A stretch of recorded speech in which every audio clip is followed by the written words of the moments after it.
if you start looking at others and start applying their solutions to yourself, you will lose track of where you stand.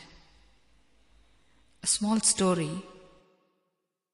An old woman was going about dusting her old house in a remote village. Suddenly the door opened and a young salesman walked in. He spoke excitedly when he saw the woman dusting. He told her that he had many gadgets that would help her to clean her house. The old woman said, "But..." The man interrupted her and pulled out a lot of rubbish from a bag and put it on the floor. The old woman tried again. "But..." she said. The man told her to stand by and watch. He pulled out a device and explained, "You see this machine? It will clean any amount of dust in no time. It is so light in weight and therefore very easy for you to handle at this age. Let me demonstrate for you." The old lady tried again. "But..." she said. The man interrupted, "Just show me the plug point." The lady finally said, "But electricity hasn't yet reached our village." In life, we need to be able to figure out what suits us best. If we are clear about this, we will grow without a worry. But most of the time, we covet and apply others' solutions to ourselves and then feel unhappy. If we are clear about where we stand and what we need, we will grow steadily. Even setbacks in this way of living will only be ones that teach us how to function more intelligently. In this way, you function with your own intelligence, and so it becomes an experiential understanding. When you simply follow another's solution, there is nothing happening inside you. You're simply operating from your own periphery. When nothing happens inside you, you cannot grow. Remember that. When I say that you cannot grow, I mean you don't evolve from within. Material benefits may come, but you remain dead inside.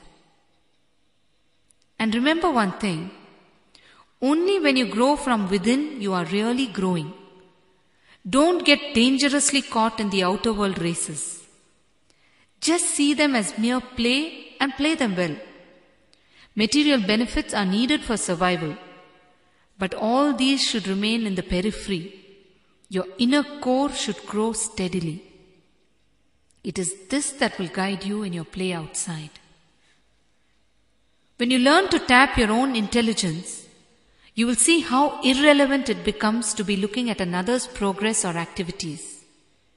You will see the absurdity of the whole thing.